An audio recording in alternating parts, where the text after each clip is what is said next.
আপনি দেখছেন news now, আমরা জানি কোনটা খবর। দীর্ঘদিন ধরে গ্রামের একমাত্র রাস্তাটি সংস্কার করে না দেওয়ায় স্থানীয় পঞ্চায়েত কর্তৃপক্ষের বিরুদ্ধে তীব্র ক্ষোভ প্রকাশ করেন গ্রামবাসীরা। ঘটনা কৈলাসহরের ভগবাননগর গ্রাম পঞ্চায়েতের ৪ নং ওয়ার্ডের ডলুছড়া গ্রামে। কৈলাসহরের গৌরনগর ব্লকের ভগবাননগর গ্রাম পঞ্চায়েতের ৪ নং ওয়ার্ডের ডলুছড়া গ্রামে ২০ পরিবারের বসবাস রয়েছে এবং গ্রামের সকলে শ্রমিক অংশের মানুষ। মূলত কৈলাসহর ধর্মনগরের জাতীয় সড়কের পাশেই ডুলুছড়া গ্রামটি। গ্রামের প্রবেশ পথে ডুলুছড়ার জলে রাস্তার মাটি তলিয়ে যাওয়ায় বিগত ১ বছর ধরে গ্রামে ছোট বড় কোনো ধরনের গাড়ি ঢুকতে পারছে না বলে অভিযোগ গ্রামবাসীর। ডুলুছড়ার জলে রাস্তার মাটি তলিয়ে যাওয়ায় বিপজ্জনক হয়ে পড়েছে রাস্তাটি বলেও অভিযোগ করেন গ্রামবাসী।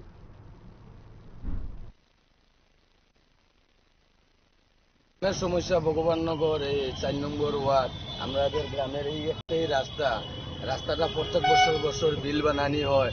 গত বছরও বিল বানানি হয়েছে, কিন্তু কোনো কাজ হয়েছে না। আমরা নিজেরা চান্দা করে এটা করছি। এই বছরও শুনি পঞ্চায়েত থেকে ১৬,০০০ টাকা দিছে, কিন্তু কয়েকটা বাস গাইডে রাখছে, মাটি মুটি কিছু দেয় না।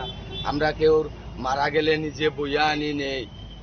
এরপরে কাষ্ট হয়েছে, যত ডেলিভারি পেশেন্ট সব আমরা বইয়া নিতে আনতে লাগে, রাস্তার কোনো কাজ হয় না। তো এই যে গ্রাম পঞ্চায়েত, কোন গ্রাম পঞ্চায়েত? ভগবাননগর গ্রাম পঞ্চায়েত। কত নম্বর ওয়ার্ড?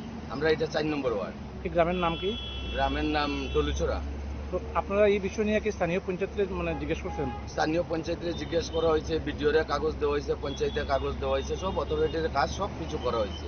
তো এইখানে এই রাস্তা নির্মাণ কিংবা এই কালভার্ট নির্মাণের লেগে কি পঞ্চায়েত থেকে কোনো ফান্ড আইছে? পঞ্চায়েত থেকে ফান্ড আইছে, আইয়া এই তো কিছু করছে, কিছু বেড়া দিছে, দিয়া মাটি উঠি ফেলায় না। এটাও ১ মাস হয়ে গেছে, এই বেড়া দিয়ে একটা বাঁশ দিয়া, বাঁশ শেষ, আর কোনো পাত্তা নাই। এর লেগে এলাকাবাসী এই যে সব আজকে যে আপনারা যে পঞ্চায়েত থেকে ফান্ড দিছে, বা এই ফান্ডটা কত টাকা ফান্ড হয়েছে? ফান্ডটা আমরা শুনছি ১৬,০০০ টাকা দিছে।